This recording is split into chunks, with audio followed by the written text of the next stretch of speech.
Dover, Pennsylvania. Like much of the United States, Dover has become a town divided. I personally don't believe in Darwin's theory of evolution. Saying that you don't believe in evolution is almost saying for us, well, we don't believe that the Civil War ever took place in the United States. Dover is split between those who accept Charles Darwin's theory of evolution and those who reject it. And that rift between science and scripture nearly destroyed the community. Signs of trouble first appeared after a Dover high school student painted a mural showing the evolution of humans from ape-like ancestors. It was a lovely piece of artwork, very well done artistically, and it did not offend me in any way.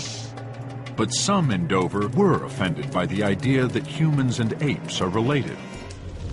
And that mural was removed from the classroom and destroyed. Flames soon spread to the local school board. Angry that only Darwin's theory of evolution was being taught, the board required students hear about a controversial idea at odds with Darwin called intelligent design. To just talk about Darwin to the exclusion of anything else perpetrates a fraud. But many say intelligent design is the fraud. Intelligent design is a science stopper. It makes people stupid. 11 Dover residents sued their school board to keep intelligent design out of the classroom. And almost overnight, Dover was catapulted to the front pages of the nation's newspapers and the front lines in the war on evolution. Trials tear communities apart. They set neighbor against neighbor. Nobody wants to do this. You do it when you have to. With Dover split down the middle, a federal court would decide if intelligent design is legitimate science or religion in disguise. And the verdict would have consequences that reach far beyond the classrooms of Dover. It's about religion, politics, and power. Up next on Nova, Judgment Day. Intelligent design on trial.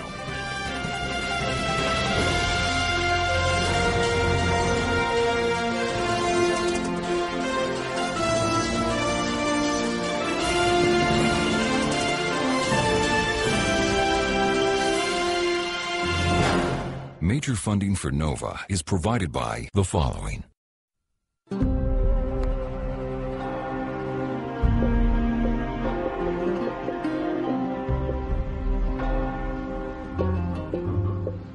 In October 2004, a war broke out in the small town of Dover, Pennsylvania.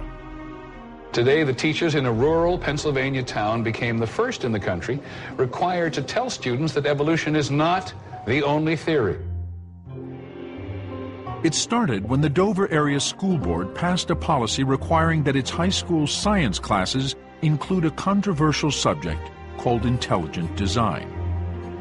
Proponents of intelligent design claim that many features of living organisms are too complex to have evolved entirely through the natural process of evolution, as Charles Darwin proposed. Instead, they claim some aspects of those organisms must have been created, fully formed by a so-called intelligent designer. And, advocates contend, intelligent design is a bold new scientific theory with the power to overthrow the theory of evolution. It's scientists debating science based on the evidence, not based on any religious text or authority, and it's clearly, properly the subject of a science class. It's in fact opening the path of inquiry to new ways of thinking about things. Evolution by natural selection is a scientific doctrine, then a critique of that doctrine is a legitimate part of science as well.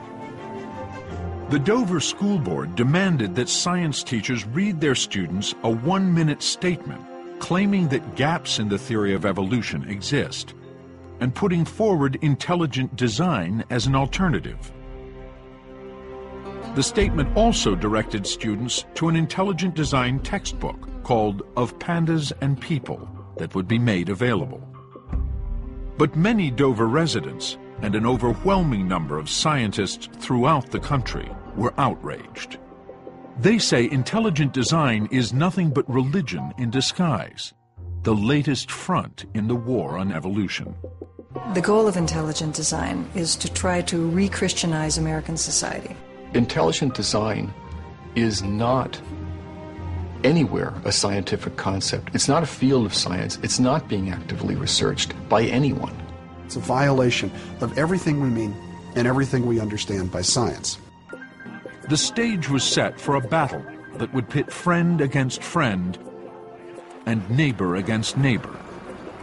It was like we shot somebody's dog. I mean, there was a blow up like you couldn't believe. It was like a civil war within the community, there's no question. Before it was over, this battle would land the school board in federal court.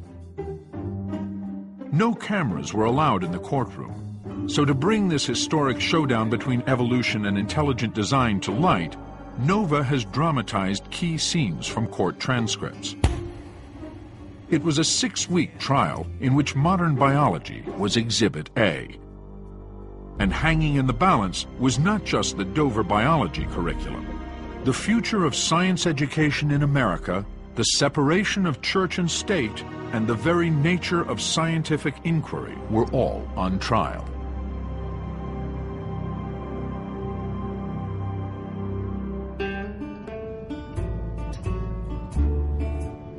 In Dover, Pennsylvania, the debate over religion and evolution has long been personal. We live in a community that has a great many fundamentalist churches. I've never appreciated the fact that my children are being taught to believe in evolution as opposed to creationism. In the beginning, God created. To me, that's all I need to know. Located in the southeastern part of the state, about 20 miles from the capital, it's a quiet, rural place, home to about 20,000 people, more than a dozen churches, and one high school. One of the first people in Dover to sense that trouble was brewing was Bertha Spar. She had been teaching science at Dover High School for almost 40 years.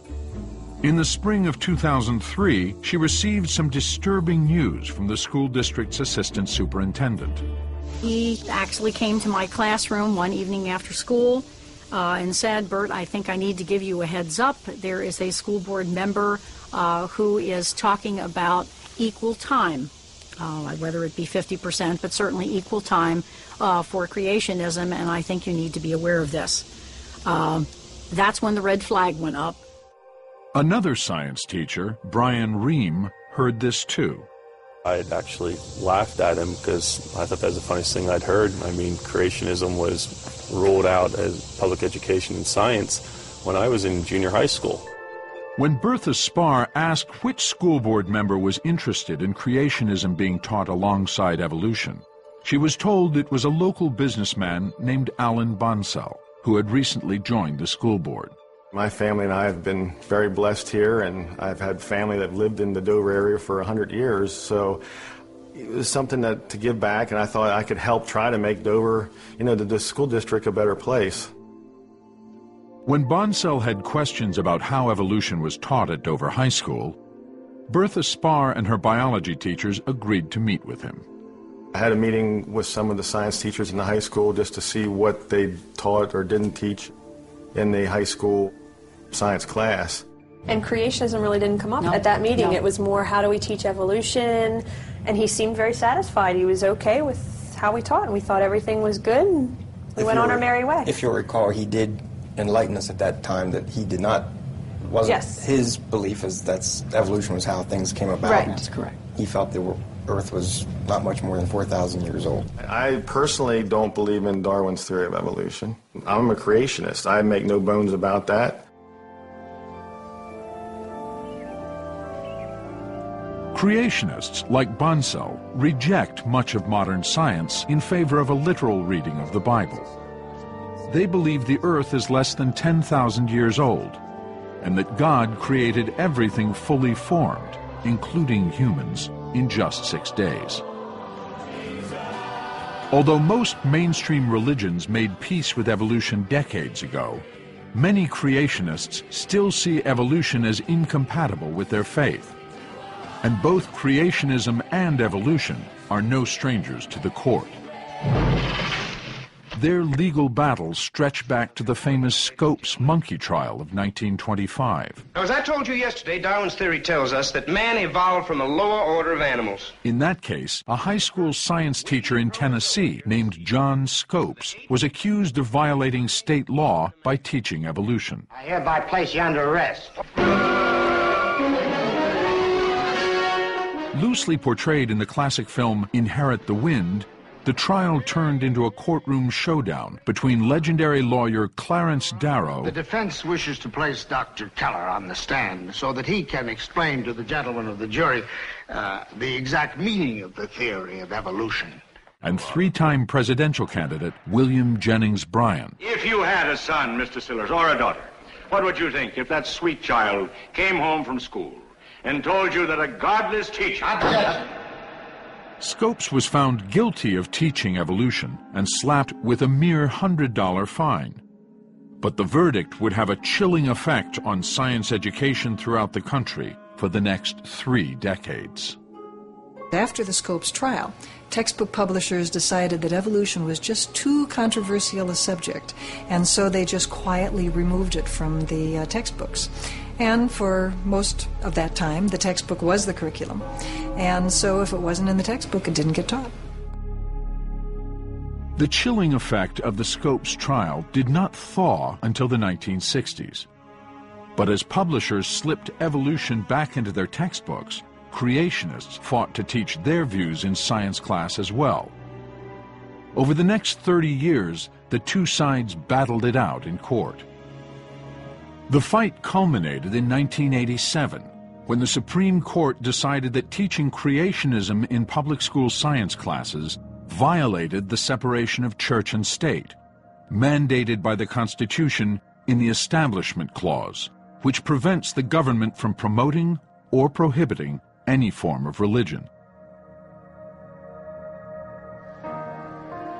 To this day, teaching creationism in public school science classes anywhere in the United States remains a violation of students' constitutional rights. Another Dover School Board member, Bill Buckingham, a retired policeman, was appointed by Alan Bonsell to head the curriculum committee. It was his job to review all requests for new textbooks. The 9th grade biology teachers had asked for a widely used book co-authored by biologists Ken Miller and Joe Levine. But Buckingham did not like what he saw. In looking at the biology book the teachers wanted, I noticed that it was laced with Darwinism. I think I listed somewhere between 12 and 15 instances where it talked about Darwin's theory of evolution. It wasn't on every page of the book, but like every couple chapters, there was Darwin in your face again. And it was to the exclusion of any other theory. And at a school board meeting in the summer of 2004, Buckingham made it clear he wasn't comfortable approving that book. The school board put the purchase on hold. So what was it about Charles Darwin's theory that Buckingham objected to? Darwin published his theory of evolution in 1859 in a book called On the Origin of Species, and it has been sparking controversy ever since. It was the culmination of work Darwin started more than 2 decades earlier, after sailing around the world on a ship called the Beagle. On that expedition, Darwin collected thousands of plants and animals that were unlike any he had ever seen before. And when he returned home to England, he became particularly fascinated by the many different birds he had found on a remote chain of islands off the coast of South America called the Galapagos. There was a bird that looked to him like a warbler, and another one that looked to him like a woodpecker, and another one that looked like a finch, and so forth. And he wasn't sure what these birds were, but they were all clearly adapted for very different ways of life. Some ate insects. Some, for example, picked up small seeds.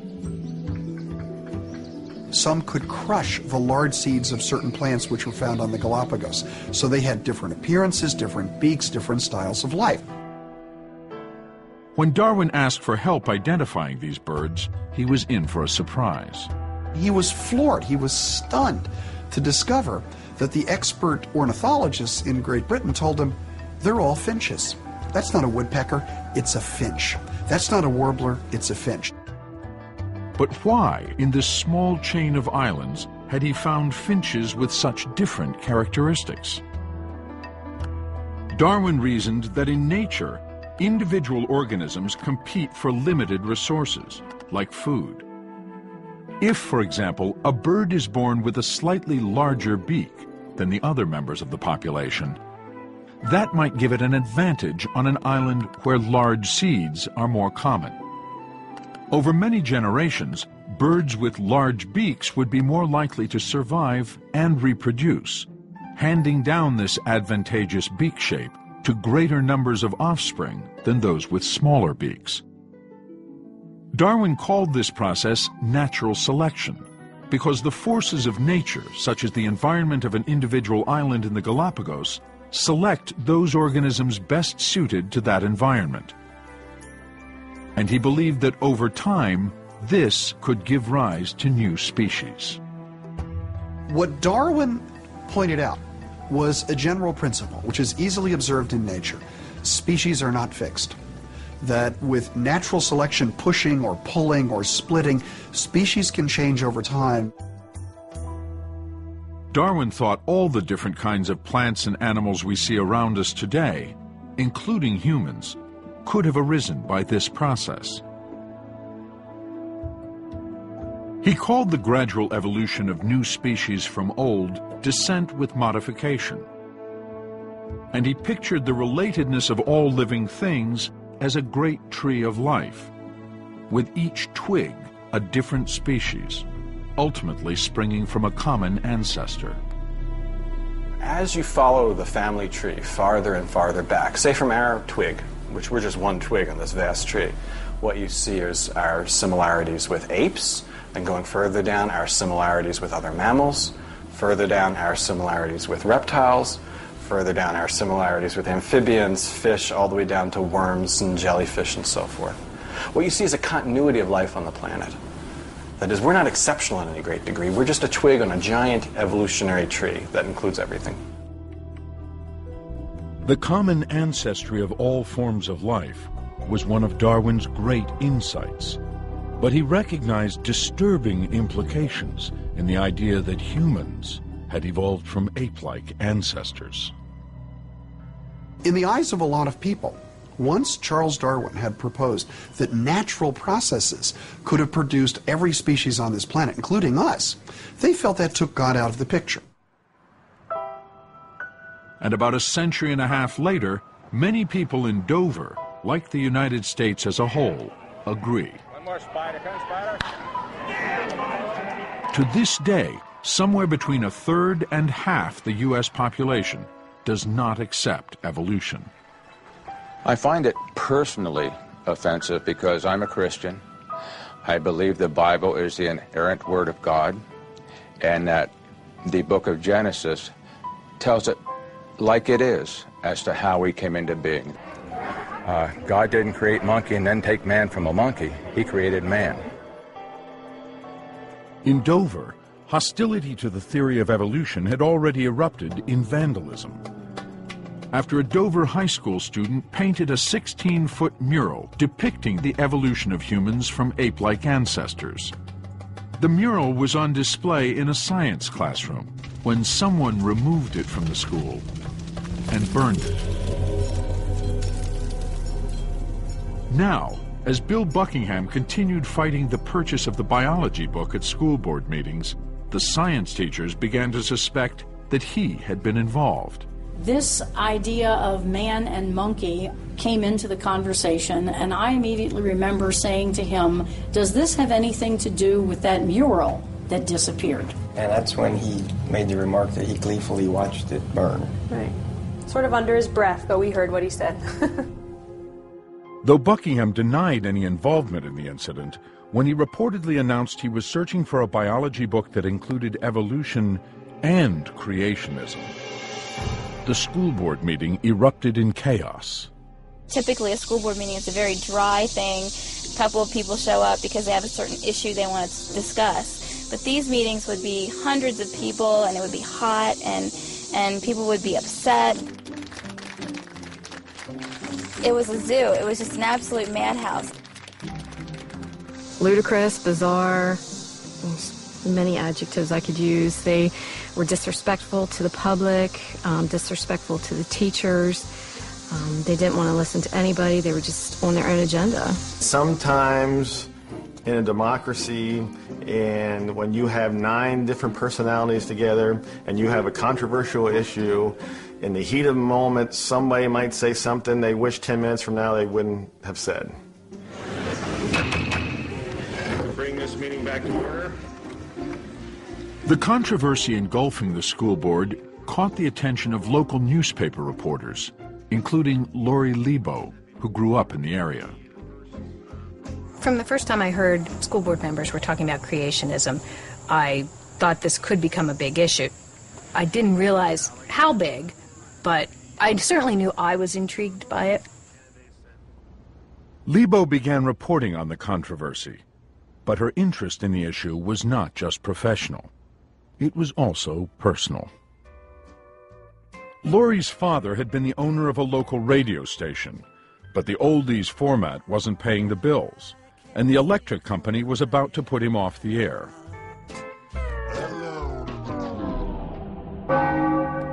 The next day, a gentleman came in who belonged to a local church, wanted to lease programming on the radio station, and offered to pay a decent sum of money. And overnight, the radio station became a Christian radio station. My father became born again. In her articles, Lebo would write about the 1987 Supreme Court ruling that would keep Buckingham from introducing any creationist text into biology class. In the meantime, Buckingham was in touch with 2 organizations known for questioning Darwin. One was a public interest law firm in Michigan called the Thomas More Law Center. Headed by former public prosecutor Richard Thompson, famous for his efforts to convict assisted suicide advocate Jack Kevorkian, the firm bills itself as the sword and shield for people of faith.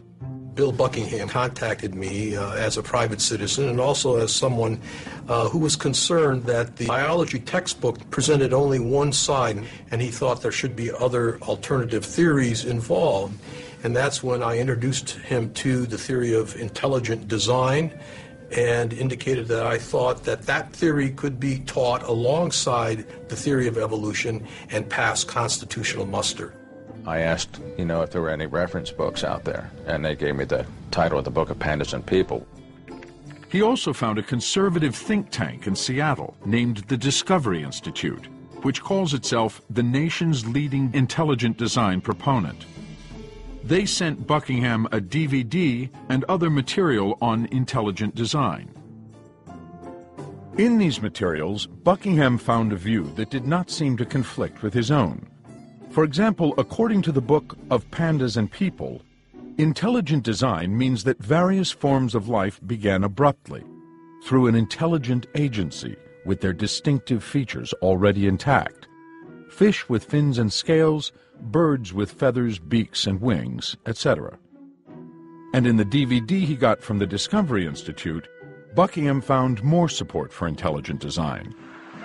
150 years ago, Charles Darwin transformed science with his theory of natural selection. Today, that theory faces a formidable challenge.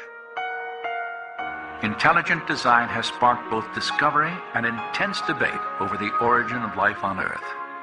And for a growing number of scientists, it represents a paradigm, an idea with the power to, once again, redefine the foundations of scientific thought. Both the DVD and book use the same example to illustrate intelligent design's central tenet, explained here by proponent Steve Fuller.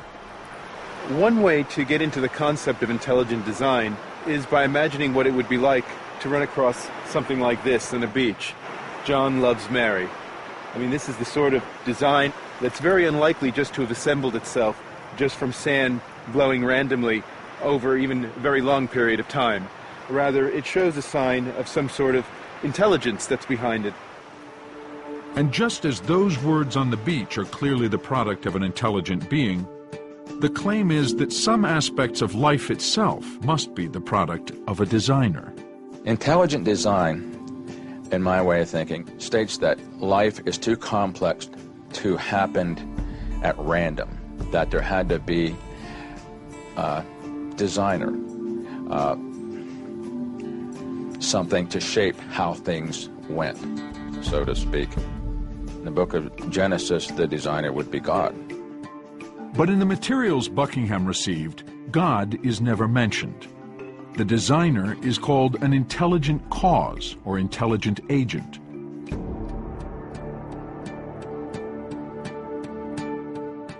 Championed by a law professor named Philip Johnson, intelligent design began to emerge in the 1980s. This whole Darwinian story, it seems to me, has been very much oversold. Everybody is told that it's absolutely certain and certainly true, and because it's called science, it has been proved again and again by absolutely unquestionable procedures. But this is not true. It's an imaginative story that has been spun on the basis of very little evidence. An emeritus professor at the UC Berkeley Law School, Johnson wrote a book called Darwin on Trial, in which he laid the groundwork for the intelligent design movement. For years, he's been making the claim that evolution may produce small-scale changes, like the different finch beaks Darwin observed. But for humans to come about requires the intervention of some kind of intelligence. That is the basic intelligent design proposition, that the unintelligent causes by themselves can't do the whole job. An intelligent cause had to be involved. Armed with this new information on intelligent design, Bill Buckingham returned to the school board. He had been told that intelligent design was a good compromise between his religious beliefs, is what he told me, and Alan Bonsall told me that too, and what the courts will allow. They were both very clear on that this is their compromise. Even though they believe in creationism, this would sort of bridge the gap for them. But the science teachers were not convinced. The first reading of it, an intelligent agent created life. That's creationism. It's biblical creationism, you know. All I have to do is take out intelligent agent, put in God, and voila, we have the story of Genesis. So there's no question in my mind what intelligent design was. Now Buckingham was ready to take a stand. He came up with the ultimatum that the only way that they would vote for the textbooks was that we adopted the Book of Pandas and People as a sister or companion textbook. But when he put it before the school board, he came up 2 votes short. The board chose to purchase only the standard biology book, co-authored by Kitzmiller. Pandas was shelved. That might have been the end of the story. But a few weeks later, 60 copies of Pandas turned up in Bertha Sparr's department, a gift to the school from an anonymous donor. Then, without consulting the teachers, members of Buckingham's curriculum committee drafted the outlines of what became a bold new policy for the science department. It was brought before the full school board for a vote, and after a heated debate, it passed 6-3. In its final form, the policy mandated that all students in 9th grade biology be read a 1-minute statement telling them that Darwin's theory is not a fact, and that it contains gaps.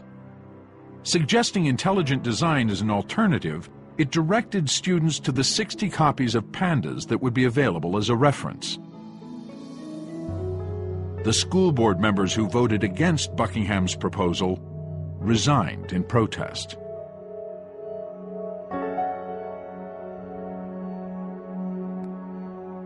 Tammy Kitzmiller is the mother of a 9th grade student who would be read the 1-minute statement at Dover High School.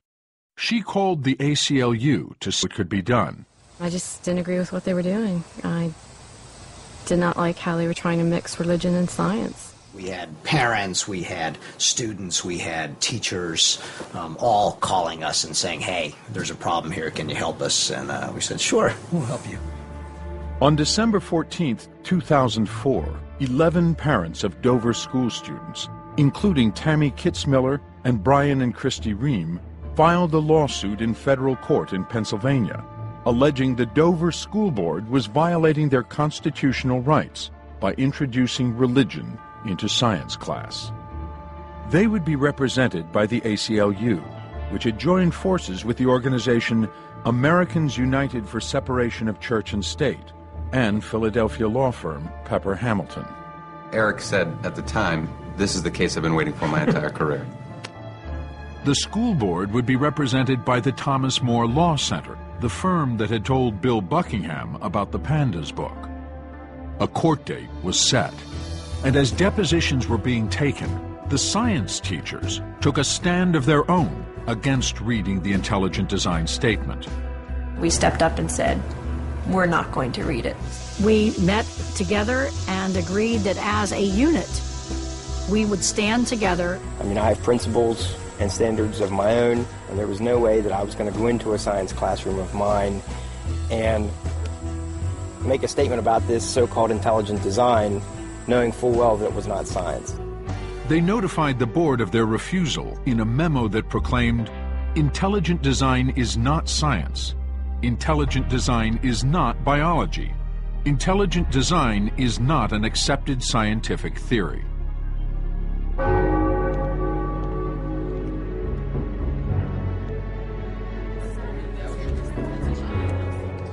With the teachers refusing to read the one-minute statement, Dover's assistant superintendent walked into 9th grade biology class on January 18, 2005, and read, "The Pennsylvania academic standards require students to learn about Darwin's theory of evolution and eventually to take a standardized test of which evolution is a part. Because Darwin's theory is a theory, it continues to be tested as new evidence is discovered. The theory is not a fact. Gaps in the theory exist for which there is no evidence. A theory is..."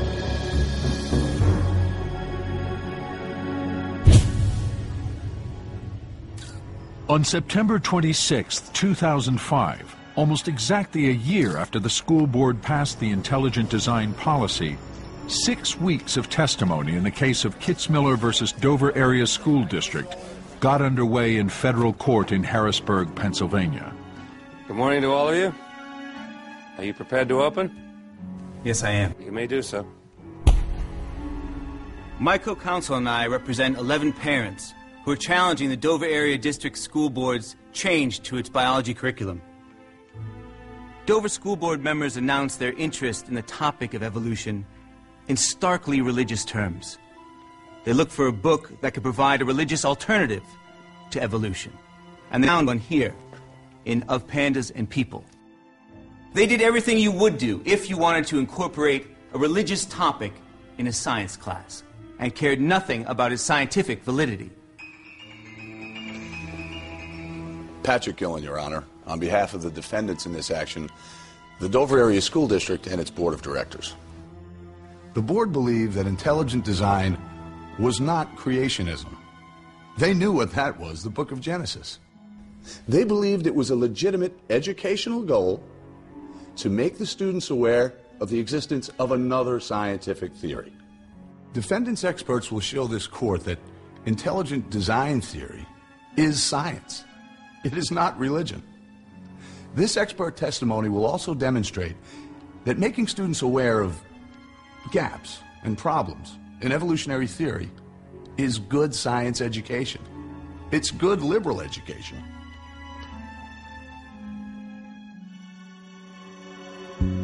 By the time the trial started, challenges to the teaching of evolution had cropped up in dozens of other states, and intelligent design was attracting some heavy hitters. Rick Santorum, then Pennsylvania senator, had commended the school district for its intelligent design policy. And President Bush had thrown his support behind intelligent design, saying both sides ought to be properly taught so people can understand what the debate is about. Now, the eyes of the nation were on Dover, the latest battleground in the war on evolution.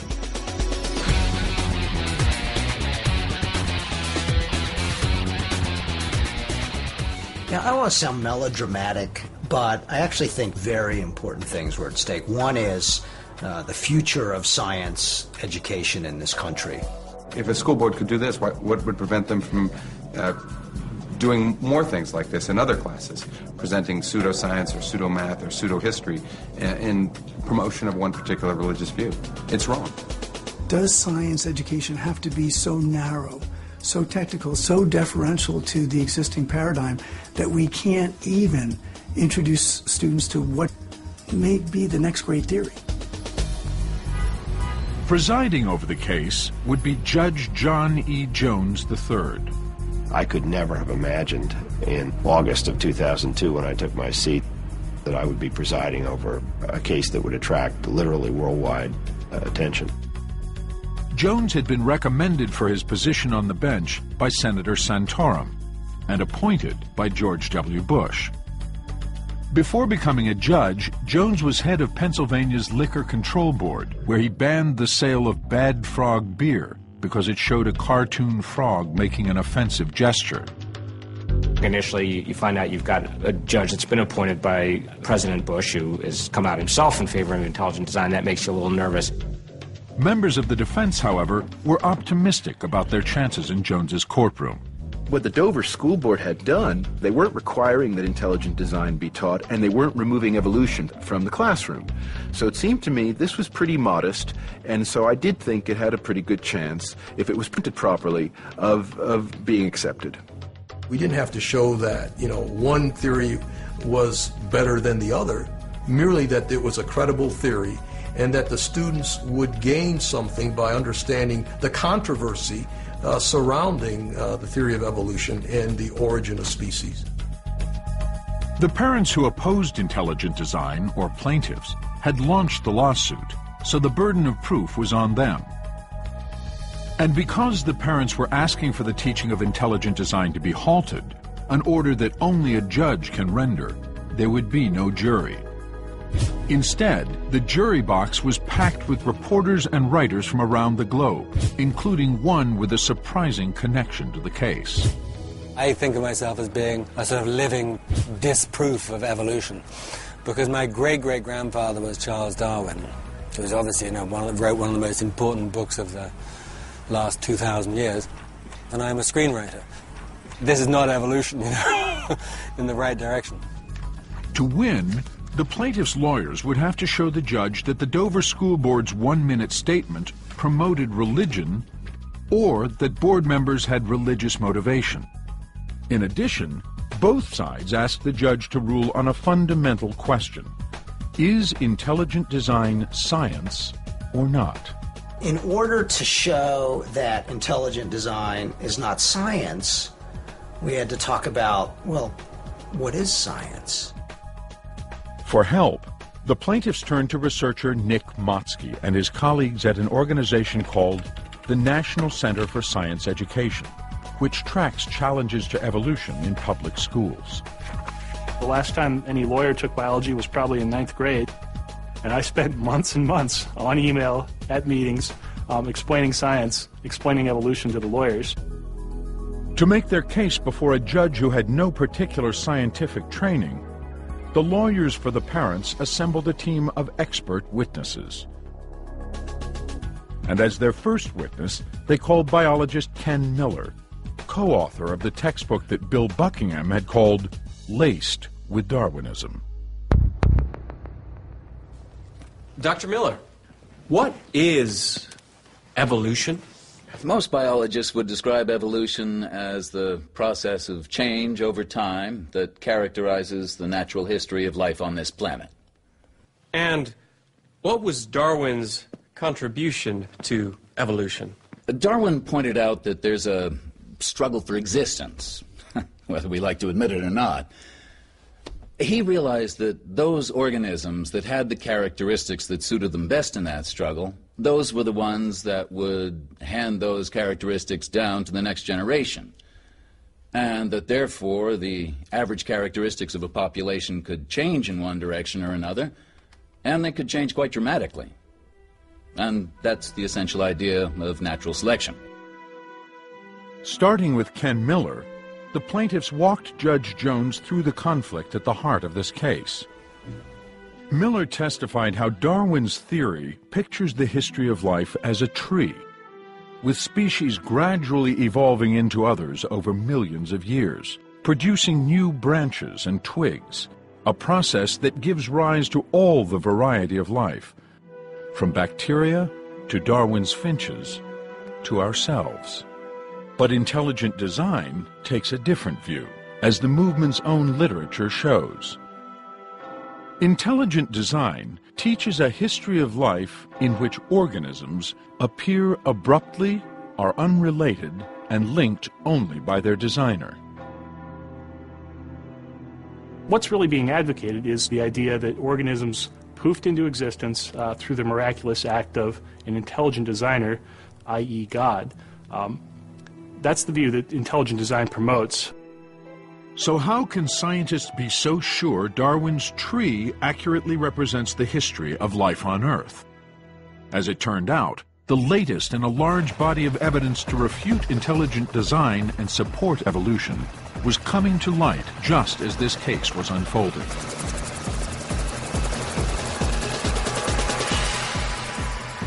I remember thinking to myself when all this was going on, where do they get a load of this? Because it's just so beautiful. Darwin believed that evidence for his idea of common ancestry would be unearthed in the form of transitional fossils. For example, if, over millions of years, fish gave rise to land animals, as evolutionary theory predicts, we should find fossils of extinct creatures that are part fish and part land animal. In 1999, paleontologist Neil Shubin and his colleagues set out to find just such a creature. What evolution enables us to do is to make specific predictions about what we should find in the fossil record. The prediction in this case is clear-cut. That is, if we go to rocks of the right age and the rocks of the right type, we should find transitions between two great forms of life, between fish and amphibian. Many scientists think life began in the water, at least 3.5 billion years ago. More recently, about 375 million years ago, the tree of life branched as primitive fish evolved into amphibians, such as today's frogs and salamanders, which live part of their lives on land. Armed with this prediction, Shubin and his colleagues organized an expedition to one of the most desolate places on Earth, the Canadian Arctic, about 500 miles from the North Pole, where rocks of just the right age are exposed. Here, they hope to fill a gap in the branch of the evolutionary tree that leads from primitive fish to animals with 4 limbs, or tetrapods, by finding a fossil of an animal that shared characteristics of both. But after 3 summers of digging through hundreds of tons of rock in this harsh environment, they had found little of interest. They returned the next year for one last try. Money was running out. This was it. We were told this was our last year up there. And then in 2004, in the 3rd day of the season, a colleague of mine was removing rock and discovered a little snout sticking out the side of the cliff, just exactly like this. And he removed more rock, and more rock, and more rock, and it became clear that this was a snout of a flat-headed animal. And that's when we knew, flat-headed animal at 375 million years old, this is going to be something interesting. They called it Tiktaalik, which means large freshwater fish in the language of the local Inuit people. And it's one of the most vivid transitional fossils ever discovered, showing how land animals evolved from primitive fish. Over here you have a fish of about 380 million years old. And when you see just like any good fish, it has scales on its back and fins. You compare that to an amphibian, you find a creature that doesn't have scales, and it's modified the fins to become limbs, arms and legs. And the head's very different. It has a flat head with eyes on top and a neck. What we see when we look at the fossil record, at rocks of just the right age, is a creature like Tiktaalik. Just like a fish, it has scales on its back and fins. You can see the fin webbing here. Yet when you look at the head, you see something very different. You see a very amphibian-like thing with a flat head with eyes on top.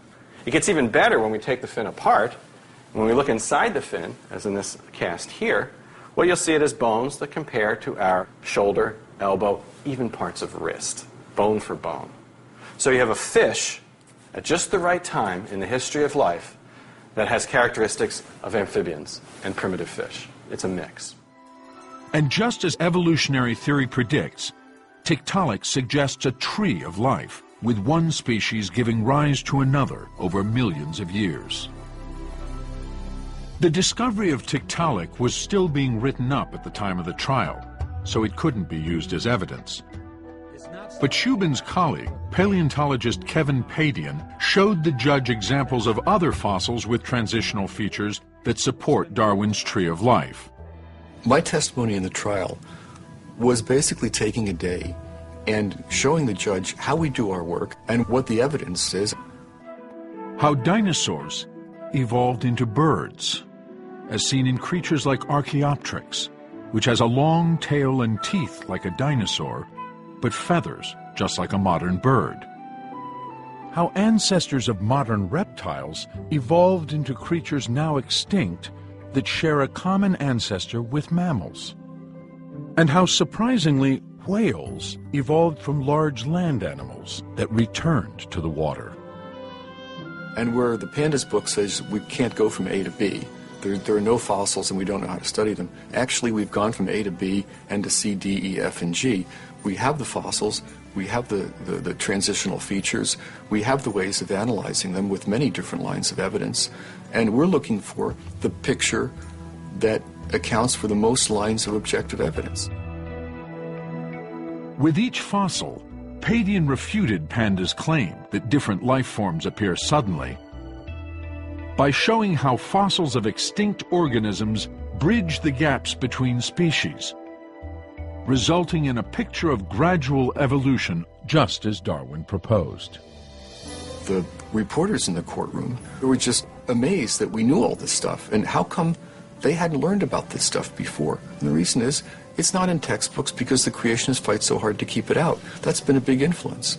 The court took a break, and I remember the judge saying something like, biology class adjourned, for lunch, and he was, smiling, and it was clear that we had the judge interested in science. I'm a professor of integrated biology. Lawyers for the parents may have impressed the judge and reporters, but many in Dover wondered, why is evolution taught as fact if it's just a theory?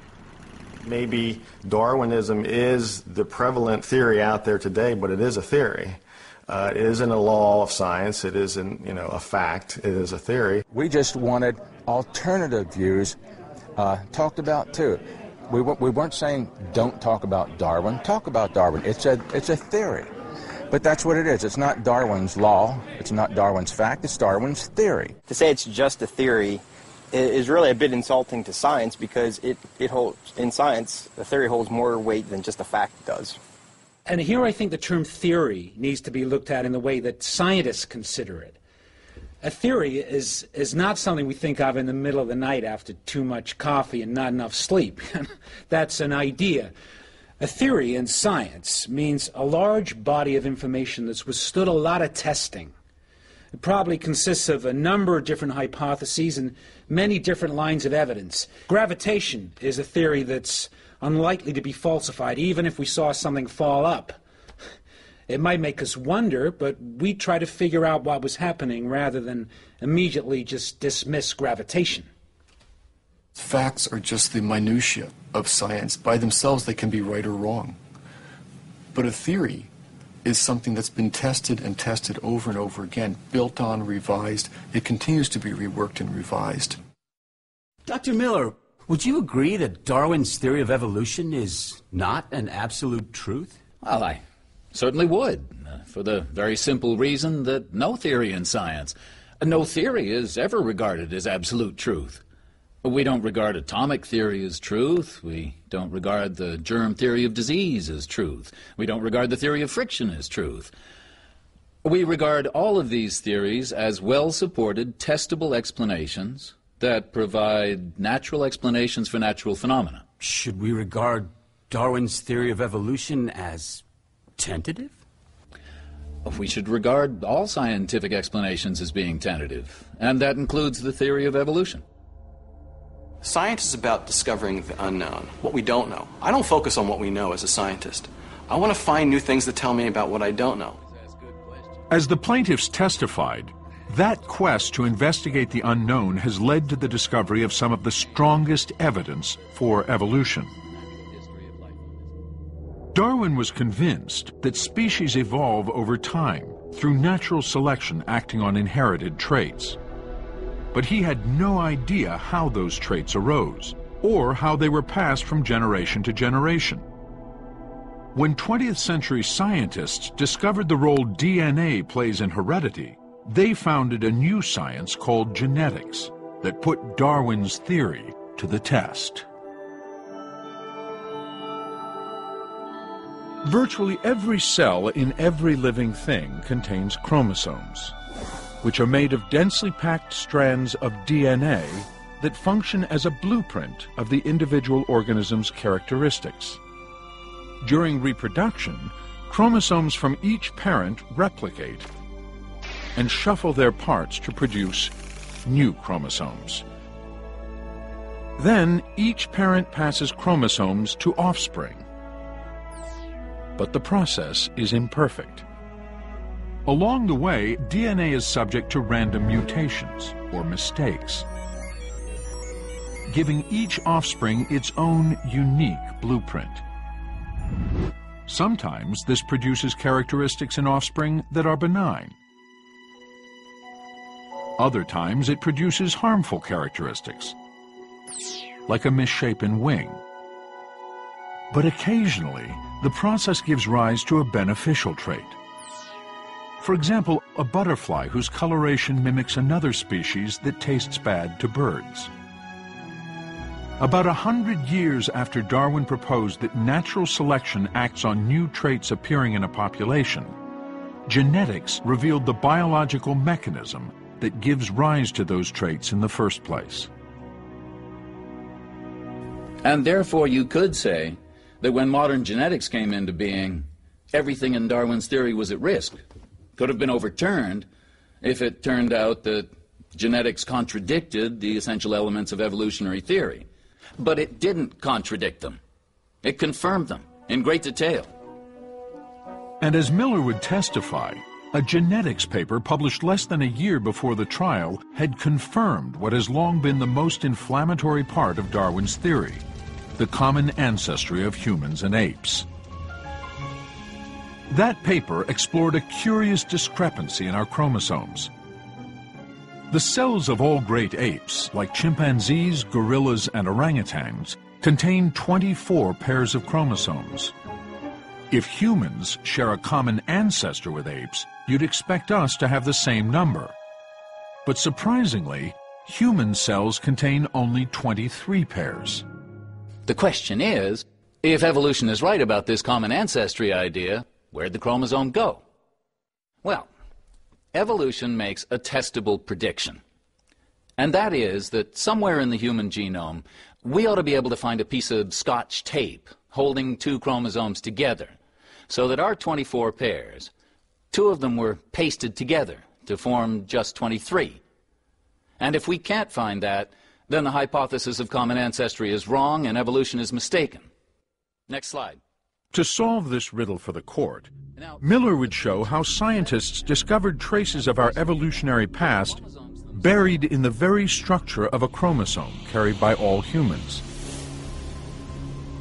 Typically, on the ends of every chromosome, you should find special genetic markers, or sequences of DNA, called telomeres. And in their middles, you should find different genetic markers called centromeres. But if a mutation occurred in the past, causing two pairs of chromosomes to fuse, we should find evidence in those genetic markers, telomeres not only at the ends of the new chromosome, but also at their middles, and not one, but two centromeres. Finding a structure like this in our chromosomes would explain why humans have one pair fewer than the great apes. And if we don't find that, then evolution is in trouble. Next slide. Lo and behold, The answer is in chromosome number 2. All of the marks of the fusion of those chromosomes predicted by common descent and evolution, all those marks are present on human chromosome number 2. So the case is closed in a most beautiful way. And that is, the prediction of evolution of common ancestry is fulfilled by that lead pipe evidence that you see here, in terms of tying everything together. That our chromosome, formed by the fusion from our common ancestor, is chromosome number 2. Evolution has made a testable prediction, and it has passed.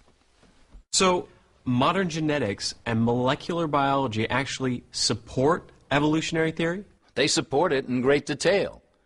And the closer we can get to looking at the details of the human genome, the more powerful that evidence has become.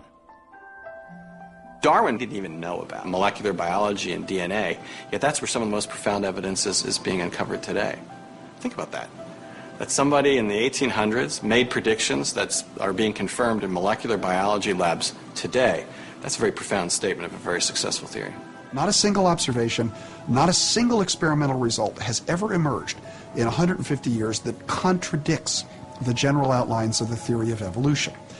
Any theory that can stand up to 150 years of contentious testing is a pretty darn good theory, and that's what evolution is.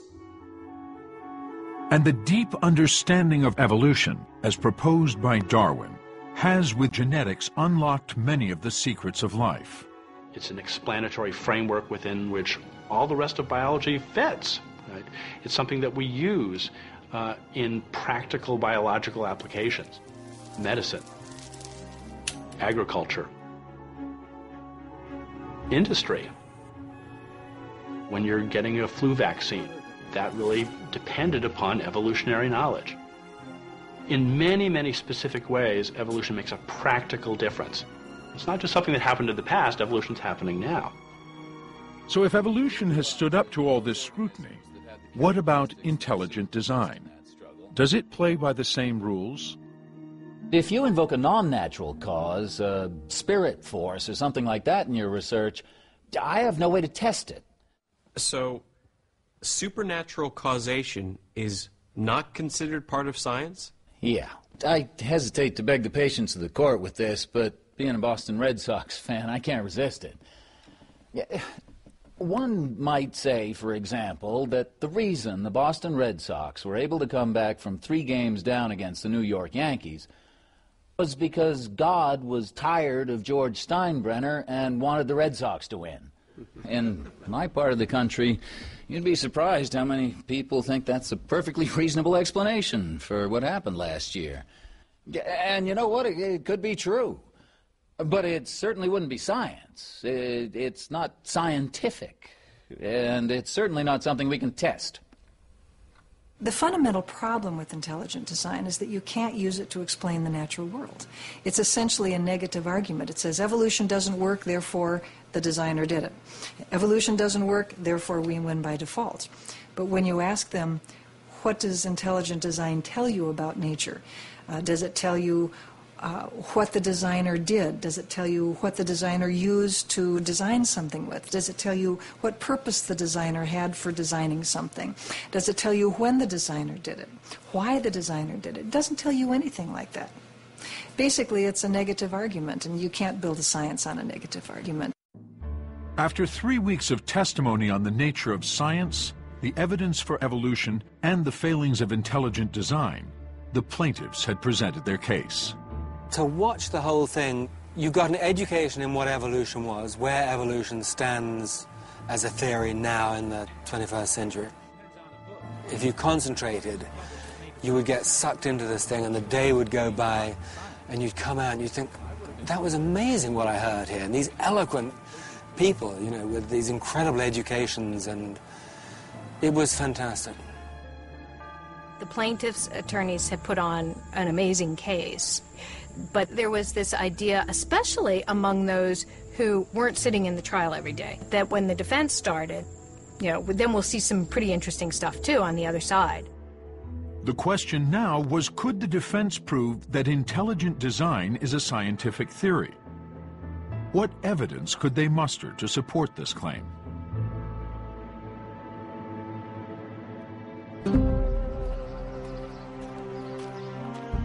While the battle in federal court heated up, the atmosphere in Dover had gone from divisive to dangerous. Tammy Kitzmiller, the lead plaintiff in the case who had a daughter in 9th grade biology class at Dover High School, had been receiving hate mail since the start of the trial. One letter was pretty disturbing. I think this was the one with the passage that the last sentence, especially, Madeline Murray was found murdered for taking prayer and Bible reading out of the schools, so watch out for a bullet. This was a letter that I made sure my lawyers got a copy of, and it was forwarded to the FBI. Anywhere you turned, we were getting attacked. I mean, the people in the community were attacking us in the newspapers. People in our own profession were attacking us, saying, you know, what are you guys doing in Dover? Why are you letting this happen? People in the community were calling us atheists, which was a bit offensive to two of us in the department because two of us happened to be sons and daughters of ministers. I fail to understand how teachers can call themselves Christians, go to church, talk about God, talk about Christ, and then go to school 5 days a week and talk about Darwin and teach it as if it's fact. Not a theory, but that's how it happened. I don't understand that. To me, that's talking out of both sides of your mouth. Having ignited much of the controversy that resulted in the lawsuit, Bill Buckingham had made a surprise announcement. Citing poor health and struggles with OxyContin as a result of surgery, he resigned from the school board and moved out of state. A school board election was only months away, and now 8 of the 9 seats would be up for grabs, putting intelligent design on trial in the voting booth as well as the courtroom. Dover science teacher Brian Ream, who had already moved on to another school system, had thrown his hat in the ring. I couldn't work for a board that was going to mandate we teach religious ideas in the science classroom. I've got kids in the district, and that's not the kind of district I want my kids going to school in. So the choice was either move the whole family or try and fix the district that we lived in. We chose to fix it. But when he hit the campaign trail, Brian found himself again in the line of fire in the war on evolution. The problems that I ran into in the campaign, being out door to door, where people just wouldn't listen to you and they just automatically judged you in advance that you're this kind of person and we're good Christians, we'd never vote for you, and they slam the door in your face, forgetting their windows are open, and call you an effing a-hole or tell you you're just a damn atheist. Every step I take, I've taken you. You walk my way, Jesus. Every breath I take. For the Reams, this was particularly hurtful. Both are active in their church and run a summer Bible school program. We have a neighbor, actually, who was appointed to the school board and was in support of intelligent design. He was out campaigning and saying very negative things about our family, how we're atheists, and if you vote for those atheists, well then God's not going to be happy with you. We are members of the same body, serving the Lord. To make the case for intelligent design, the defense had lined up 8 expert witnesses, including several members of the Discovery Institute, the Seattle organization that promotes intelligent design. But of those 8 witnesses, 5 never testified. Witnesses started dropping like flies. We still haven't heard a complete explanation of why this happened, but there was some dispute going on between the Discovery Institute and the Thomas More Law Center over how the case would be run. Nova made repeated requests to interview members of the Discovery Institute to talk about this and other issues. But the Institute set conditions that were inconsistent with normal journalistic practice. For the defense to win, however, did not require a large number of witnesses. Our aim was not really to disprove Darwin's theory of evolution. Our aim was to merely show that there are credible scientists who believe that the empirical data was supportive of intelligent design. That's all we had to show. It was our thinking, if they could prove that there was a scientific basis for intelligent design, that it would be possible that the court could conclude that there was a valid secular purpose for teaching intelligent design. I think everybody was waiting to see whether or not the intelligent design folks had a case. But by the time we finished presenting our case, I think it was pretty clear that everything rested on Michael Behe's testimony. A scientist and senior fellow at the Discovery Institute, Michael Behe is the author of the popular intelligent design book Darwin's Black Box and dozens of papers unrelated to intelligent design published in peer-reviewed science journals. Behe refused multiple invitations from NOVA to be interviewed for this program, though he went on record in the trial. Dr. Behe, what is your profession? I am a professor in the Department of Biological Sciences at Lehigh University in Bethlehem, Pennsylvania. And you're a biochemist? That's correct, yes. How long have you taught at the college level? For 23 years. Sir, what is intelligent design? Intelligent design is a scientific theory that proposes that some aspects of life are best explained as the result of design, and that the strong appearance of design in life is real and not just apparent. Is intelligent design based on any religious beliefs or convictions? No, it isn't. What is it based on? It is based entirely on observable, empirical, physical evidence from nature, plus logical inferences. Now, when you use the term design, what do you mean? Well, I discuss this in my book, Darwin's Black Box, and a short description of design is shown in this quotation from Chapter 9. Quote, "What is design? Design is simply the purposeful arrangement of parts. When we perceive that parts have been arranged to fulfill a purpose, that's when we infer design." End quote. Part of the defense strategy would be to show the judge examples of biological systems they claimed were too complex to have evolved by natural selection, and therefore must have been the product of a designer. Can you give us a biochemical example of design, Dr. Behe? Yes, that's on the next slide. I think the most visually striking example of design is something called the bacterial flagellum. Now, this is a figure of a bacterial flagellum taken from a textbook, which is widely used in colleges and universities around the country. The bacterial flagellum is quite literally an outboard motor that bacteria use to swim. And in order to accomplish that function, it has a number of parts which are ordered to that effect. Now, this part here, which is labeled the filament, is actually the propeller of the bacterial flagellum. The motor is actually a rotary motor. And most people who see this and have the function explained to them quickly realize that these parts are ordered for a purpose and therefore bespeak design. Under the microscope, bacteria powered by flagella seem almost acrobatic. They tumble, corkscrew, and pirouette, thanks to that whip-like filament. Driving this propeller is a tiny motor, part of a complex structure made of about 40 different kinds of proteins. The bacterial flagellum looks like a sort of Jules Verne notion of what the future looks like. It has a strange sort of mechanical quality to it, these sort of cogs and waving tails and stuff. And according to Behe, if any one of these parts is missing from the system, the motor can't function. Behe calls systems like this irreducibly complex, a term he coined. And he argues such systems could not have evolved naturally. The idea is that there are certain aspects of life, perhaps organisms or organs or even cells, that in a sense could only have come about as a whole.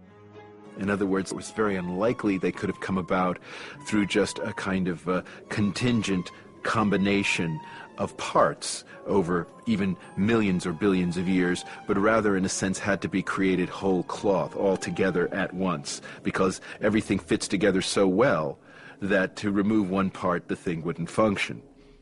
Have other scientists acknowledged these design features of the flagellum? Yes, they have. If you could advance the next slide. In 1998, a man named David DeRosier wrote an article in the journal Cell, which is a very prestigious scientific journal, entitled "The Turn of the Screw, the Bacterial Flagellar Motor." Now, David DeRosier is a professor of biology at Brandeis University in Massachusetts and has worked on the bacterial flagellar motor for most of his career. Now, in that article, he makes a statement, quote, "More so than other motors, the flagellum resembles a machine designed by a human," close quote. So David de Rosier also recognizes that the structure of the flagellum appears designed. What I wrote was, this is a machine that looks like it was designed by a human, but that doesn't mean it was designed. That is the product of intelligent design. Indeed, this more has all the earmarks of something that arose by evolution. Using an electron microscope, de Rosier produces ghostly pictures like this one, revealing the inner workings of what's been called the world's most efficient motor. This is the drive shaft. This transmits this torque generated by the motor. That would then turn the propeller, which would push the bacterial cell through the fluid. Michael Behe has argued that the flagellum could not have evolved, since its parts have no function for natural selection to act on until they are fully assembled. But evidence that refutes Behe's claim of irreducible complexity comes from a tiny syringe that injects poison, found in some of the nastiest of all bacteria. This is a structure found, for example, in Yersinia pestis, the bacterium that causes the bubonic plague. And look at the similarities. Now, this structure doesn't rotate, but it still has to extend this structure, which is equivalent to the rod, the drive shaft here.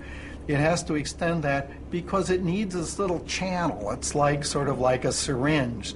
So the virulence factors that are made inside the cell, which is down here, can be exported, pushed up into this hole, and exported out through this long kind of needle, perhaps into a cell in your body or mine, and thereby create misery. And it turns out the two structures look similar for a reason. The syringe on the right is made of a subset of the very same protein types found in the base of the flagellum on the left. Though the syringe is missing proteins found in the motor and therefore cannot produce rotary motion, it functions perfectly as an apparatus for transmitting disease. So if we think about what it means to be irreducibly complex, the argument is that if you take away even one of these proteins, that the structure cannot function. And yet here is a structure that functions, that is missing several of the proteins, and yet here it is, a working, viable organelle of the bacterium. So indeed, this structure is not, in that sense, irreducibly complex. To emphasize de Rosier's point, Miller arrived at court making an unusual fashion statement. As an example of what irreducible complexity means, advocates of intelligent design like to point to a very common machine, the mousetrap. And the mousetrap is composed of 5 parts. It has a base plate, the catch, a spring, a little hammer that actually does the dirty work, and a bait holder. The mousetrap will not work if any one of these 5 parts are taken away. That's absolutely true. But remember the key notion of irreducible complexity, and that is that this whole machine is completely useless until all the parts are in place. Well, that turns out not to be true. And I'll give you an example. What I have right here is a mousetrap from which I've removed 2 of the 5 parts. I still have the base plate, the spring, and the hammer. Now, you can't catch any mice with this, so it's not a very good mousetrap. But it turns out that despite the missing parts, it makes a perfectly good, if somewhat inelegant, tie clip. And when we look at the favorite examples for irreducible complexity, and the bacterial flagellum is a perfect example, we find the molecular equivalent of my tie clip, which is we see parts of the machine missing 2, 3, 4, maybe even 20 parts, but still fulfilling a perfectly good purpose that could be favored by evolution. And that's why the irreducible complexity argument falls apart. But Behe testified it's not just microscopic organisms that are irreducibly complex. Evolution, he says, fails to account for the network of organs and cells that defend us from disease. Has the theory of evolution, in particular natural selection, explained the existence of the defensive apparatus such as the immune system? No. Do you consider it a problem? I certainly consider it to be a problem. But other scientists who think that Darwinian evolution simply is true don't consider much of anything to be a problem for their theory. If you could highlight the second full paragraph of Darwin's black box, page 138. What you say is, we can look high or we can look low, in books or in journals, but the result is the same. The scientific literature has no answers on the question of the origin of the immune system. And in the context, that means that the scientific literature has no detailed, testable answers to the question of how the immune system could have arisen by random mutation and natural selection. May I approach, Your Honor? You may. What I did was to pile on the witness stand articles all having very sophisticated explanations for how the immune system evolved, and it basically challenged him to respond given the claims he'd made. Now, Dr. Behe, these articles rebut your assertion that the scientific literature has no answers on the origin of the vertebrate immune system. No, they certainly do not. My argument is that these articles have no detailed, rigorous explanations for how complex biochemical systems could arise by a random mutation and natural selection, and these articles do not address that. And then he starts to say, well, have you read this book, Dr. Behe? And he starts to pile these up on Behe's witness stand. Eventually, Behe was almost dwarfed by the stack of scientific literature on the evolutionary origin of the immune system.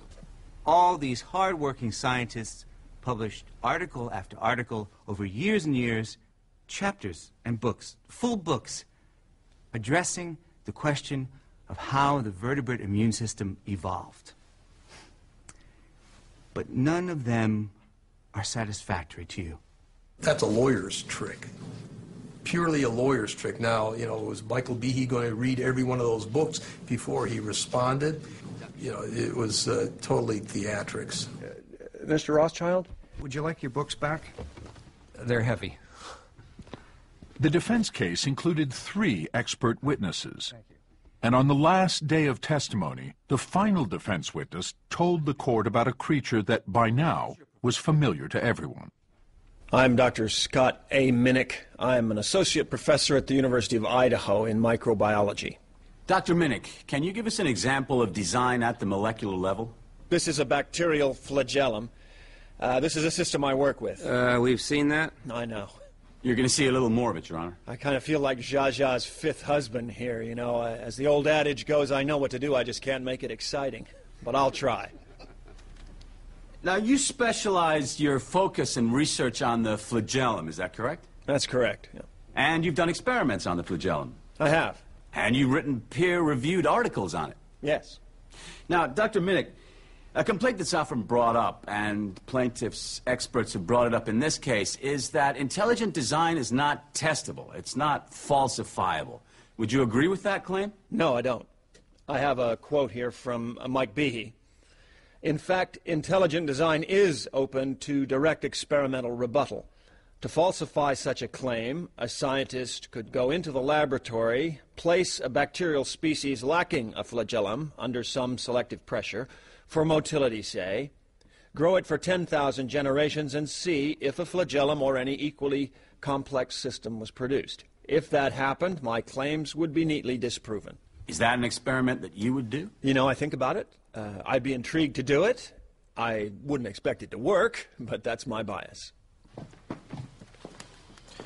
Now, you claim intelligent design can be tested, correct? Correct. Intelligent design, according to you, is not tested at all, because neither you nor Dr. Behe have run the test that you yourself advocate for testing intelligent design, right? Well, turn it around in terms of these major attributes of evolution. Have they been tested? You see what I'm saying, Steve? It's a problem for both sides. As the legal teams battled it out in court, the clash between intelligent design and evolution was taking a toll on Dover.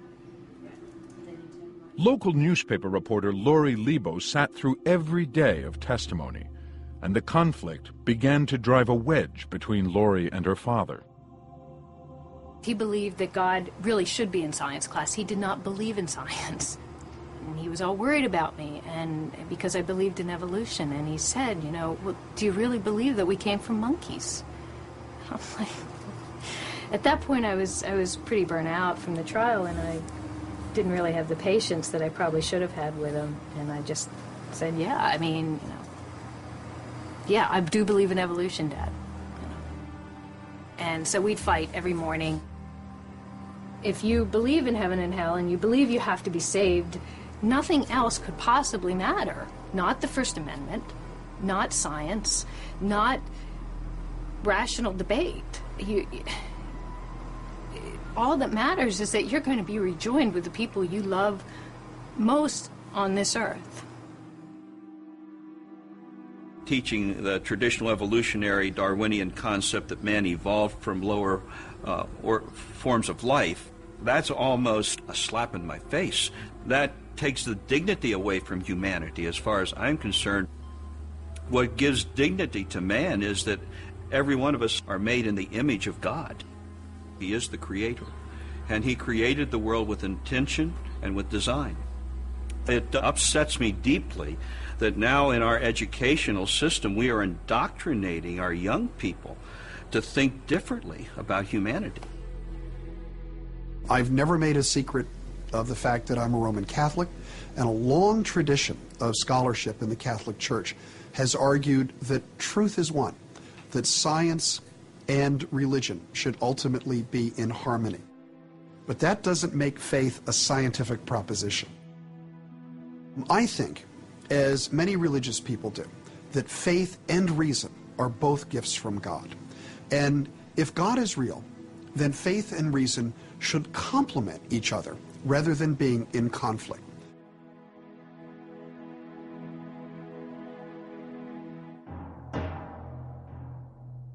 Throughout the trial, Judge Jones would never tip his hand about which way he was leaning on whether intelligent design is science.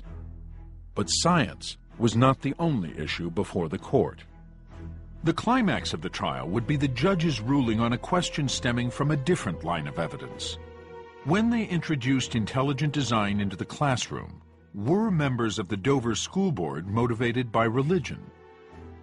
If so, that would amount to a violation of part of the First Amendment to the Constitution, the Establishment Clause, which mandates the separation of church and state. In order to prevail, we needed to prove either that the school board acted for the purpose of promoting religion, or that its policy has the effect of promoting religion. It's either purpose or effect, either one. The Establishment Clause says that Congress cannot pass a law which promotes one religion over another. And that trickles all the way down to any state action, and in this case, the actions of a school board. But what evidence was there that the school board was motivated by religion? Months before the trial, when Bertha Spar had unpacked the boxes containing the 60 copies of Pandas given by an anonymous donor, she found a clue. I was directed by the administration to unpack the boxes, count the books, stamp, and number them. In the bottom of the box, I found a catalog. I opened the catalog to see what they had to say about the book in question, and at the very top of the catalog page, it was listed under creation science. This should certainly be a smoking gun and would be a benefit to us somewhere down the road. This information was handed off to the National Center for Science Education. The NCSE was helping the lawyers who were arguing to keep intelligent design out of Dover High School. Knowing of Pandas and People would be central to the case, Nick Motzke investigated the book. When the court case was filed and Pandas was adopted in the policy, it became clear that Pandas was going to be the representative of intelligent design for the purposes of this case.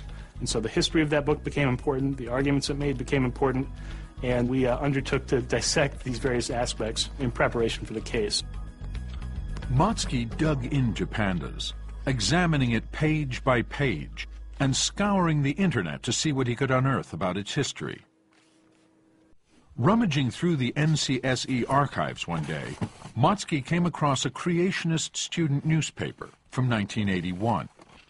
At the bottom of the front page, he noticed a tiny article with a headline announcing "Unbiased Biology Textbook Planned."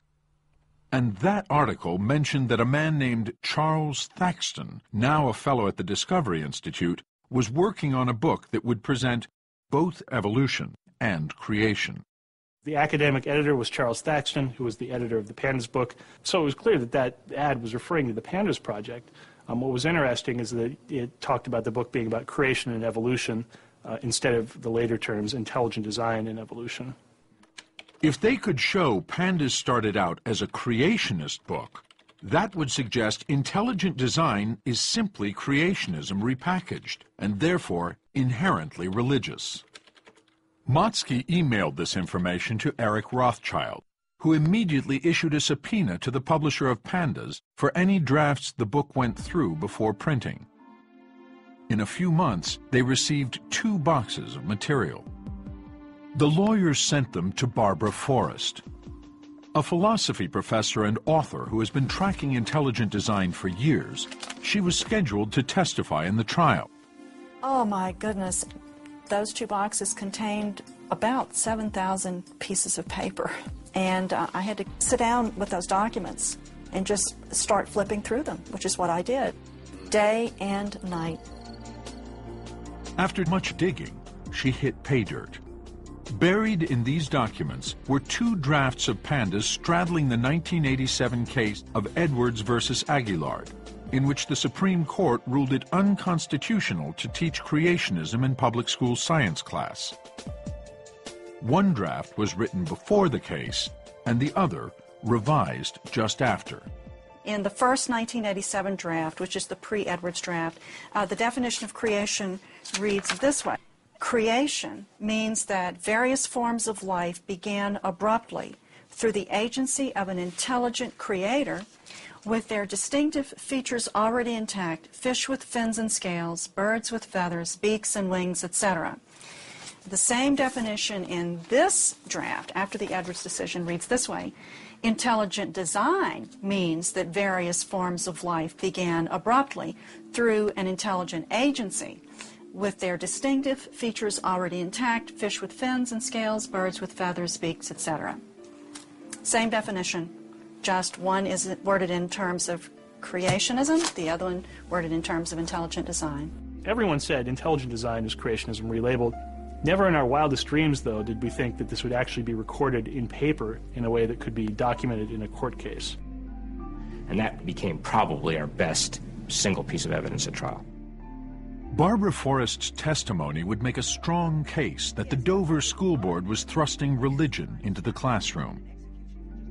And in comparing the Of Pandas and People drafts, Forrest discovered that the authors had apparently made their revisions in haste.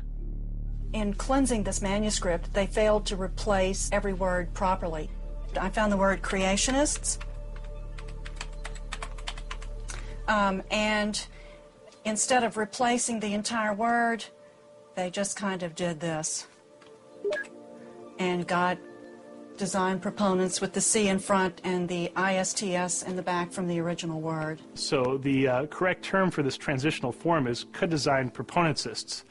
And everyone now refers to this as the missing link between creationism and intelligent design. You've got the direct physical evidence there of a transitional fossil.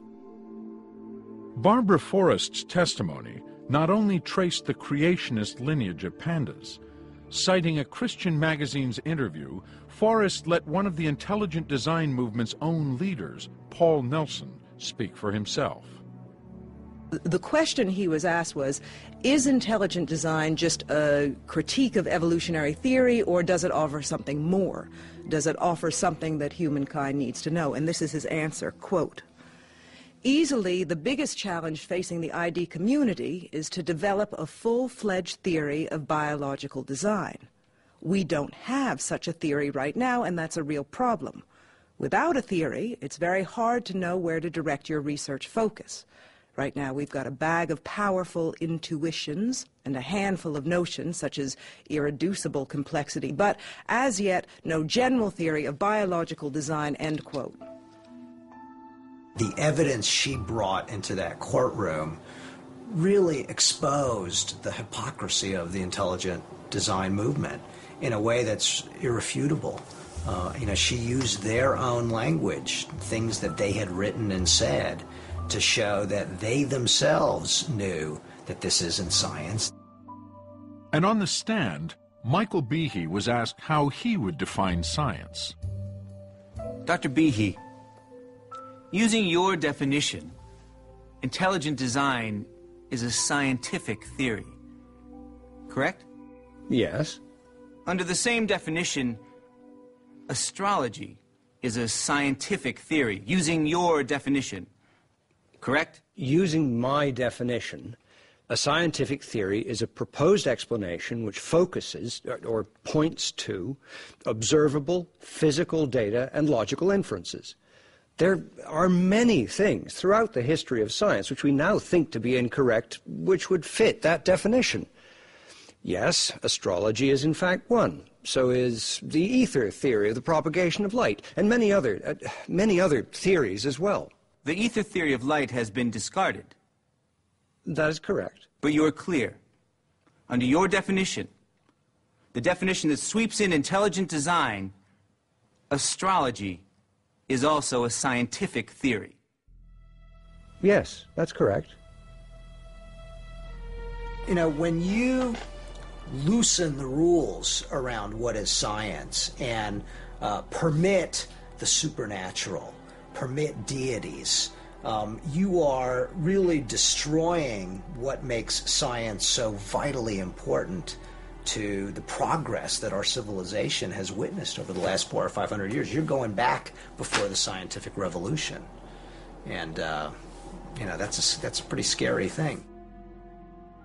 With the scientific revolution, the work of Galileo, Newton, and others banished supernatural explanations from science.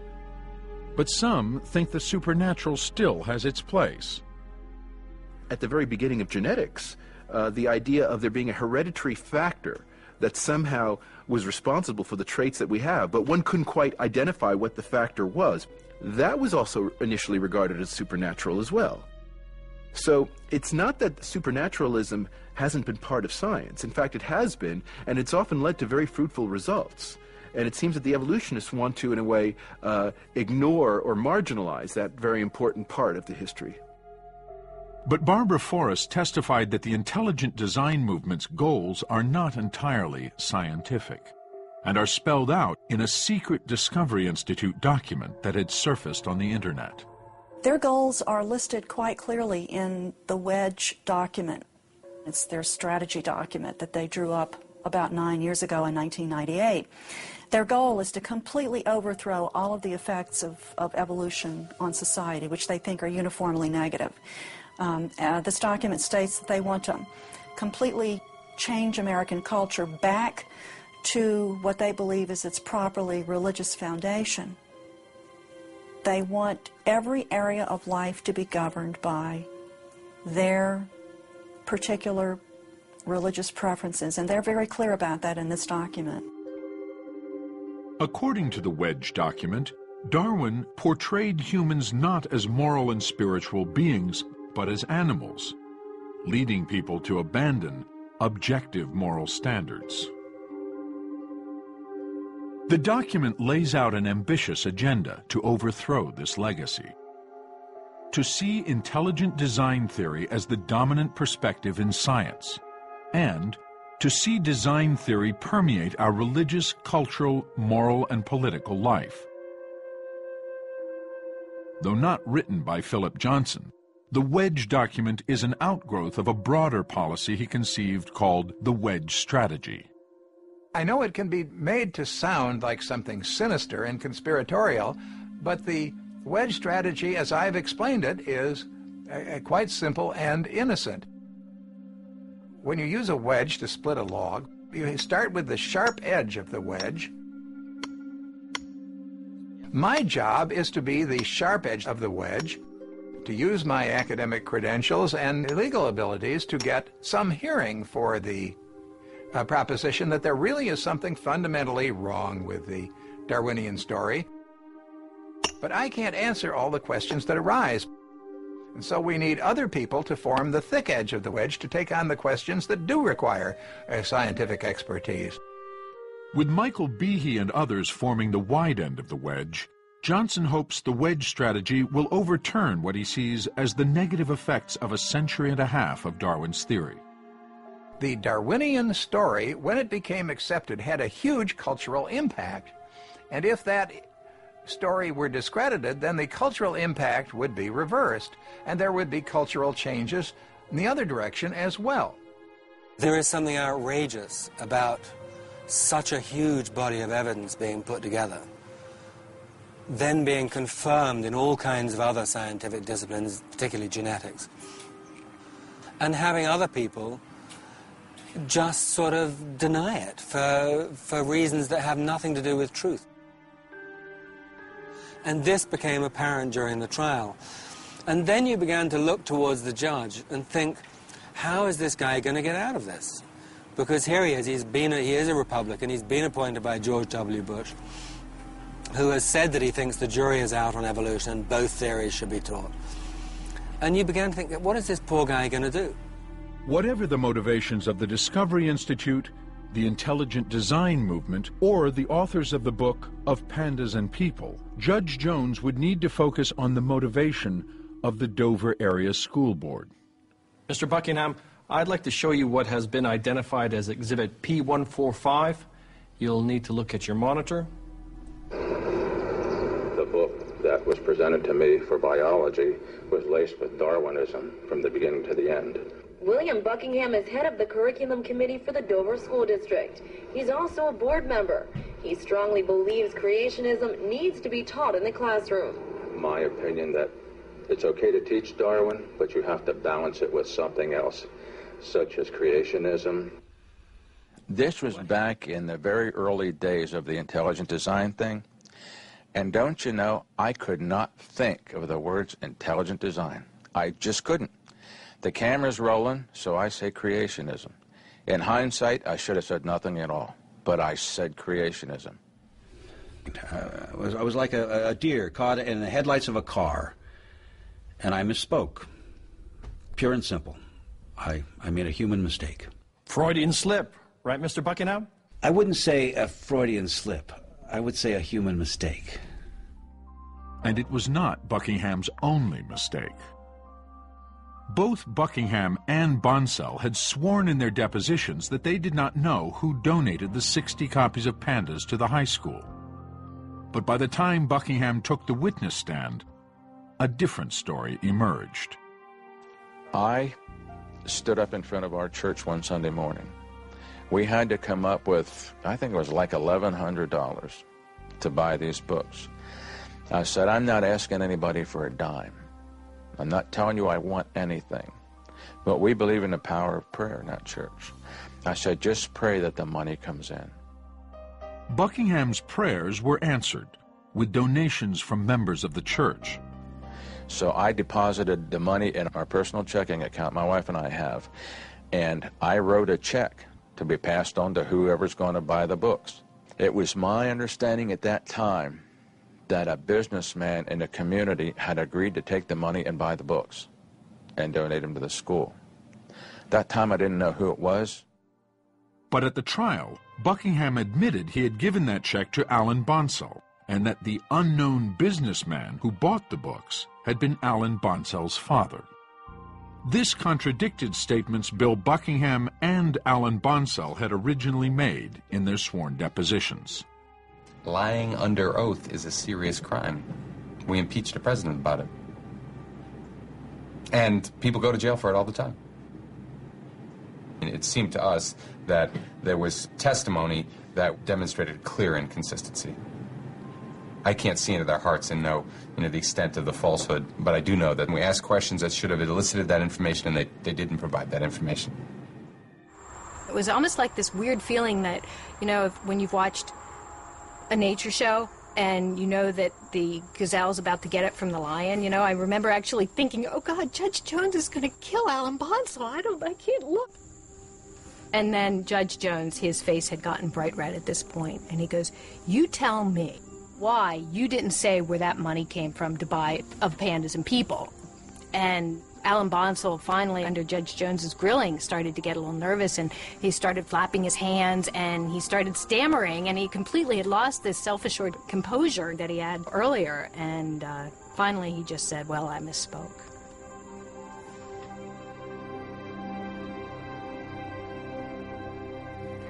Never in a million years did I ever think that I'd be in a federal lawsuit when I was on the school board or have the school district in something like that. Over a 1-minute statement. A 1-minute statement. We weren't asking the teachers to become priests or Protestant pastors of some sort or lay ministers or anything like that. Just let the kids know the theories there. Let the kids do their own research and find answers for themselves. After 6 weeks, the trial concluded with closing arguments that were as divided as the town of Dover itself had become. What am I supposed to tolerate? A small encroachment on my First Amendment rights? Well, I'm not going to. I think this is clear what these people have done, and it outrages me. That's a statement of one citizen of Dover, Fred Callahan, standing up to the wedge that has been driven into his community and his daughter's high school by the Dover School Board's anti-evolution, pro-intelligent design policy. This trial has established that intelligent design is unconstitutional because it is an inherently religious proposition, a modern form of creationism. It is not just a product of religious people. It does not just have religious implications. It is, in its essence, religious. The shell game has to stop.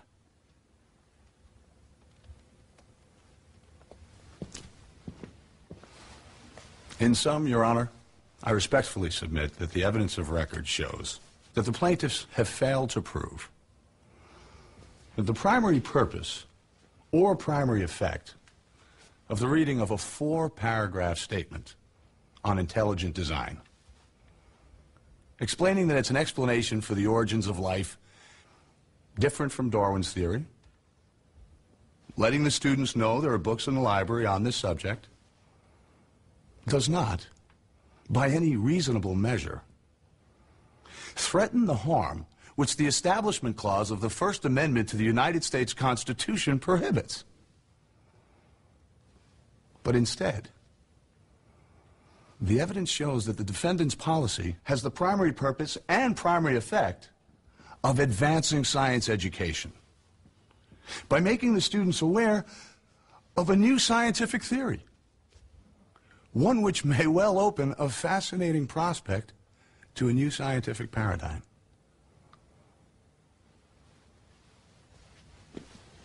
Judge Jones said he would return a verdict promptly.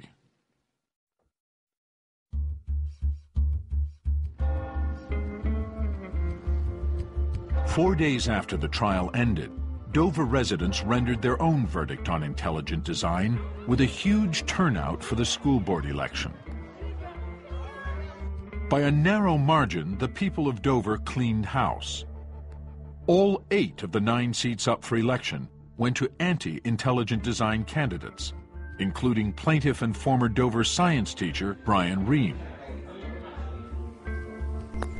Among the candidates who got the fewest votes was Alan Bonsall. With the judge still deliberating, Dover's local school board election was national news and even provoked the ire of televangelist Pat Robertson. I'd like to say to the good citizens of Dover, if there is a disaster in your area, don't turn to God. You just rejected him from your city. Though Robertson had already passed judgment, Dover and the nation would have to wait another month for Judge Jones to render his verdict.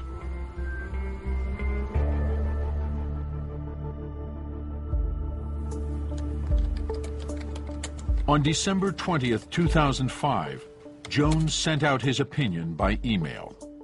I went to work that day. We pretty much knew it was going to be out by noon, so I waited at work for a phone call. The decision came across the computer, I think it was 1037. The columnist behind me, I was reading it from the beginning, and he's standing over my shoulder and he yells at me, "Go to the end!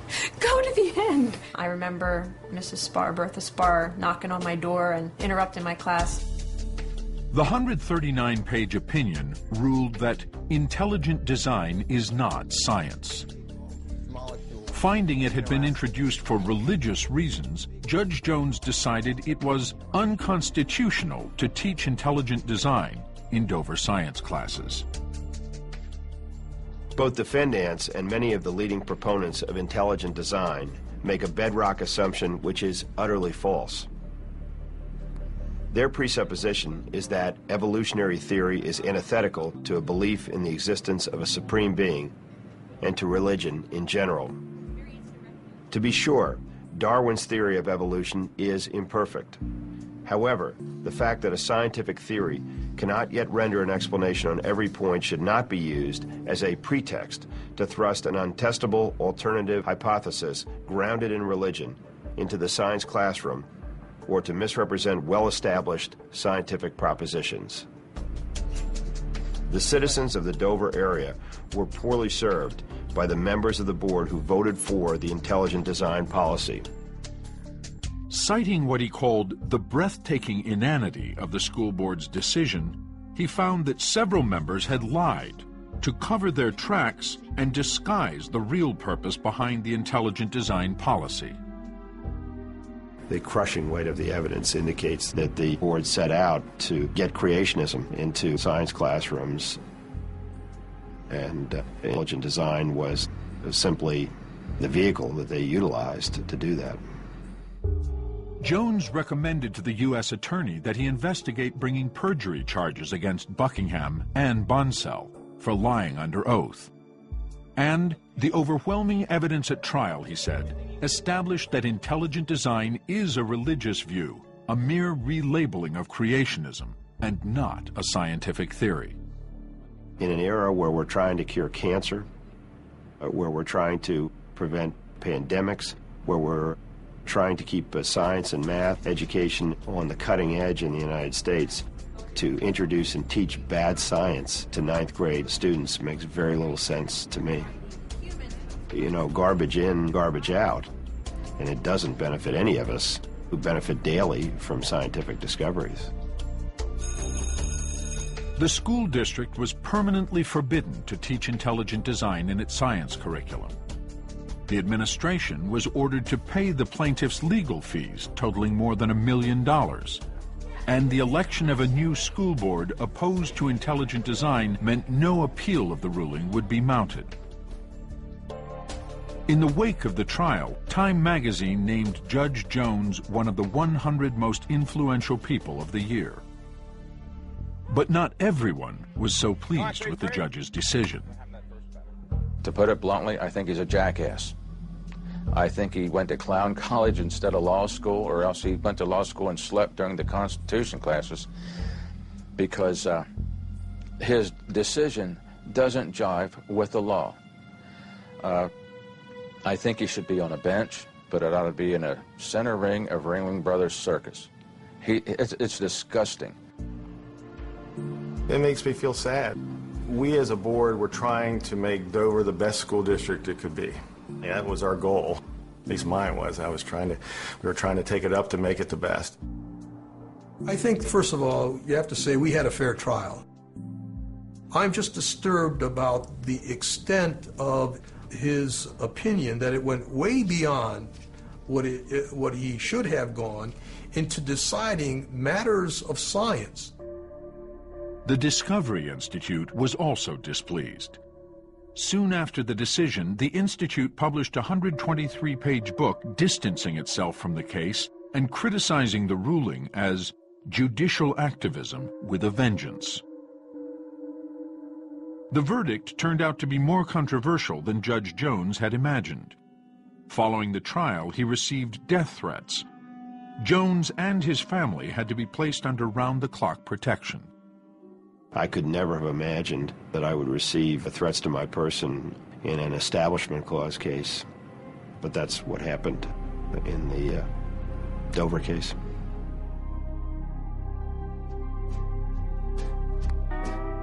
For newspaper reporter Lori Lebo, the verdict was bittersweet.